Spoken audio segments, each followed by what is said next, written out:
কথাবার্তা বলার ক্ষেত্রে খুবই গুরুত্বপূর্ণ এরকম 5টা পরামর্শ, যেগুলো আপনি যদি মেনে চলতে পারেন তাহলে মানুষ তো আপনার কথায় বিরক্ত হবেই না, উল্টা তারা মুগ্ধ হবে এবং হচ্ছে যে আপনাকে সহ আপনার ব্র্যান্ডকে তারা দীর্ঘদিন মনে রাখবে ইনশাআল্লাহ। এই বিষয়গুলো একটু অস্বাভাবিক লাগতে পারে, বাট আমার মনে হয় যে আপনি যদি একটু ধৈর্য ধরে ভিডিওটা শেষ পর্যন্ত দেখেন, আমার মনে হয় আপনি উপকৃত হবেন ইনশাআল্লাহ। আচ্ছা, 1 নম্বর যে পরামর্শ সেটা হচ্ছে আপনি কথাবার্তা বলবেন সওয়াবের উদ্দেশ্যে, নেকি পাবার উদ্দেশ্যে। আমি একটু ভাঙায় ব্যাখ্যা করি। ধরেন আমি যখন কোনো মানুষের সাথে কথাবার্তা বলতেছি, তো ওই ক্ষেত্রে আমার যদি মনের মধ্যে উদ্দেশ্য থাকে আমি আসলে নেকি পেতে চাই, সওয়াব পেতে চাই, তাহলে কি হবে দেখেন। আপনি যখনই কথাবার্তা বলতেছেন, এই কথায় আমি আমার এই শব্দটা এইভাবে ব্যবহারের ফলে সে তো বোধহয় কষ্ট পাইতে পারে, তাহলে মানুষ যদি কষ্ট পায় তাহলে তো আমার গুনাহ হবে, তাহলে এই শব্দটা ফেলে দেই। আবার আমি যখন কথাবার্তা বলতেছি এই কথায় তো অশ্লীলতা ফুটে উঠতেছে, তার মানে এটা তো হারাম কাজ, গুনাহ হবে, তাহলে এটা আমি স্কিপ করে যাই। আবার কথাবার্তা বলার ক্ষেত্রে আমি অন্যের সমালোচনা করতে আমার মজা লাগতেছে, বাট অন্যের সমালোচনা করলে তো গুনাহ হবে, তাহলে এটা স্কিপ করে ফেলি। সুতরাং আপনি যখনই কথাবার্তা বলবেন নেকি পাওয়ার উদ্দেশ্যে বা সওয়াব পাওয়ার উদ্দেশ্যে, তাইলে আপনার কথাবার্তা থেকে এমন অনেক কিছু যেগুলা সম্পর্ক নষ্ট করে, যেগুলাতে গুনাহ হয়, যেগুলা হচ্ছে যে পারস্পরিক একটা দ্বন্দ্ব তৈরি করে, এই জিনিসগুলো আপনি লক্ষ্য করে দেখেন অটোমেটিকলি মাইনাস হয়ে যাচ্ছে। শুধু ওই যে ব্রেইনে আপনি একটা প্যারামিটার বা হচ্ছে একটা ফিল্টার ফেলে রেখেছেন যে আমি যখনই কথাবার্তা বলবো সেইটার উদ্দেশ্য হলো আমি নেকি পেতে চাই বা আমি হচ্ছে সওয়াব পেতে চাই, যেটা কিন্তু রাসূলুল্লাহ সাল্লাল্লাহু আলাইহি ওয়াসাল্লাম আসলে করতেন। সো আমরা একটু নোট করছি যে জিনিসগুলো আলহামদুলিল্লাহ আমিও চেষ্টা করছি ফলো করবার, এই জন্য আপনাদের সঙ্গে আসলে শেয়ারটা করতেছি। তাইলে 1 নম্বর পরামর্শ আমি যেটা বললাম, কথাবার্তা আমাদেরকে বলতে হবে যে নেকি পাওয়ার উদ্দেশ্যে, সওয়াব পাওয়ার জন্য, তাহলেই আমার কথাবার্তায় মানুষ দেখবেন মুগ্ধ হতে আরম্ভ করবে। কারণ আমার কথাবার্তা এমন কিছু থাকবেই না যে জিনিসটা ঘৃণা ছড়ায়, যে জিনিসটা সম্পর্ক ক্ষুণ্ণ করে বা নষ্ট করে। সো এইটা একটা ফিল্টার বা এইটা একটা পরামর্শ, এটা আমরা ইনশাআল্লাহ চেষ্টা করব। এটা হলো 1 নম্বর। 2 নম্বর বিষয়টা হচ্ছে আমাদের কথাবার্তাগুলো যেন হয় জামিউন ওয়া মানিউন। আমি একটু ভাঙায় বলি। জামিউন মানে হইল আমি যখন একটা কিছু মানুষকে বোঝাইতে চাই, এইটা বোঝানোর জন্য আমার কথায় যা যা দরকার সবগুলাকে ঠিকমতো আসে, তাহলে এটা জামিউন। আবার আমার কথাবার্তায় যেই বিষয়গুলো কোনো দরকার নাই ওইগুলো আমি ফেলে দিছি, তাহলে এটা মানিউন। আমি একটা উদাহরণ দেই। ধরেন আপনি এই ফোন সম্পর্কে কাউরে কিছু একটা বোঝাইতে চান, এখন এইটা বোঝানোর জন্য আপনার যেই সমস্ত কথা বলা দরকার সবগুলা যদি আপনার এই কথাবার্তার ভিতরে থাকে, তাহলে এটা জামিউন হইল। আবার যেই বিষয়গুলো বলার কোনো দরকারই নাই, খামাহা কথা, এই জিনিসগুলো আপনি স্কিপ করেছেন বা এগুলো এড়িয়ে চলেছেন, তাহলে এটা মানিউন হইল। তার মানে আপনার কথাবার্তা হইল একদম স্লিম, মানে আপনার কথায় কোনো চর্বিও নাই, কোনো ফ্যাটও নাই, আবার আপনার কথাবার্তার মধ্যে কোনো ইনফরমেশন নাই, কথাবার্তাগুলো খুবই দুর্বল, সেরকম হয় নাই। এই যে খুব ব্যালেন্সড শব্দ ব্যবহার করে কথাবার্তা বলতে পারা, এটা কিন্তু রাসূলুল্লাহ সাল্লাল্লাহু আলাইহি ওয়াসাল্লাম করতেন। সেটা একটা প্রমাণ আমি বলি, অনেক এমন কথা রাসূল সাল্লাল্লাহু আলাইহি ওয়াসাল্লাম 3 বার বলতেন, তার মানে এটা গুরুত্বপূর্ণ। আবার যেটা কোনো দরকার নাই সেটা রাসূলুল্লাহ সাল্লাল্লাহু আলাইহি ওয়াসাল্লাম টোটালি স্কিপ করে যেতেন, বলতেনই না। সেই জন্য এইটাকে বলা হয় হচ্ছে জামিউন ওয়া মানিউন। আমাদের কথাবার্তাগুলো যদি এরকম হয় তাহলে মানুষ কিন্তু বিরক্ত হবে না, কারণ যা দরকার আপনি তা বলতেছেন, যা দরকার নাই সেগুলোকে আপনি সময় নষ্ট না করে এড়িয়ে চলেছেন। এই চেষ্টাটা আমরা ইনশাআল্লাহ করব। এটা গেল আমার তরফ থেকে বলা 2 নম্বর পরামর্শ। আপনারা অনেকেই কিন্তু জানেন যে আমি কিন্তু ইউটিউবের মনিটাইজেশন থেকে একদমই কোনো আয় করি না, কিন্তু প্রত্যেকটা ভিডিওর পেছনে তো নিশ্চয়ই অনেক খরচ আছে। সেজন্য আপনারা যদি আমাকে সাপোর্ট করতে চান তাহলে আমার যে কোনো একটা প্রোডাক্ট বা যে কোনো কোর্স আপনারা কিনতে পারেন, যেটা আপনাদের জন্য উপকারীও হবে ইনশাআল্লাহ। তো সেসবের সমস্ত লিঙ্ক আমাদের ডেসক্রিপশনে দেওয়া আছে, কমেন্ট বক্সে ইনশাআল্লাহ দেওয়া থাকবে। পাশাপাশি আমাদের চ্যানেলটাও সাবস্ক্রাইব করে রাখেন। জাযাকুমুল্লাহু খায়র। 3 নম্বরটা হচ্ছে আমরা কথার ভেতর দিয়ে আমরা একটা প্রভাব, একটা মুগ্ধতা সেটা রেখে আসবার চেষ্টা করব ইনশাআল্লাহ।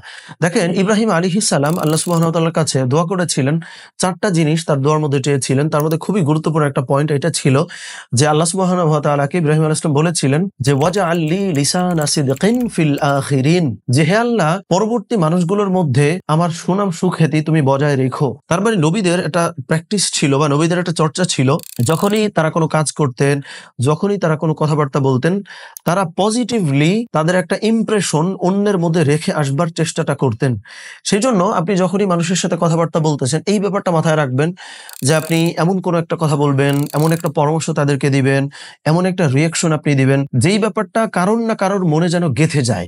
সো এইটা কিন্তু আপনার খুব প্ল্যান করে চেষ্টা করেই করতে হবে। এটা কিন্তু প্ল্যান না করলে যা মনে আসতেছে তা হুট করে বলে ফেললে কিন্তু আসলে হবে না। তো এইভাবে গুছিয়ে যে আমি যখনই যে কোনো কথাবার্তা বলবো সেটা এমন টোনে বলবার চেষ্টা করব বা আমার কথার মধ্যে এমন ইনফরমেশন আমি নিয়ে আসবার চেষ্টা করব যে আমি চলে গেলেও আমার একটা প্রভাব, আমার একটা লেগেসি, আমার একটা ইমপ্রেশন, আমার একটা মুগ্ধতা এই মানুষগুলোর ভেতরে যেন থেকে যায়, এই চেষ্টাটা আমরা ইনশাআল্লাহ করব।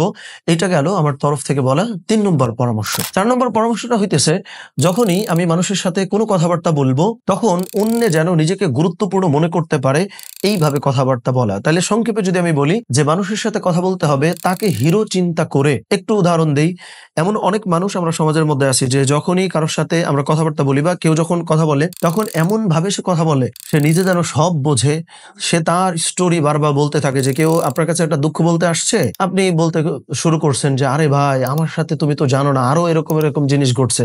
তার মানে যেই মানুষটা আপনার কাছে কথাবার্তা বলে আসছিল আপনি তার থেকে নিজের বেশি গুরুত্বপূর্ণ মনে করে নিজের গল্পটা বলতে আরম্ভ করছেন। এই চেষ্টাটা আমাদেরকে অ্যাভয়েড করতে হবে। সো আমার ৪ নম্বর যে পরামর্শটা থাকছে সেটা হলো, কথাবার্তা যখনই আপনি কারোর সাথে বলতেছেন আপনি হিরো নন, আপনি মোটেও গুরুত্বপূর্ণ নন, বরং যার সাথে কথাবার্তা বলতেছেন সে বেশি গুরুত্বপূর্ণ এরকম টোনে কথা বলবেন, এরকম সুন্দর করে কথাটা শুনবেন, এইরকম সুন্দর করে তাকে ইনফরমেশন গুলো দিবেন যে এইখানে সে প্রধান, আপনি জাস্ট আ লিসেনার, জাস্ট একজন শ্রোতা, আপনি কিন্তু এখানে গুরুত্বপূর্ণ কেউ নন।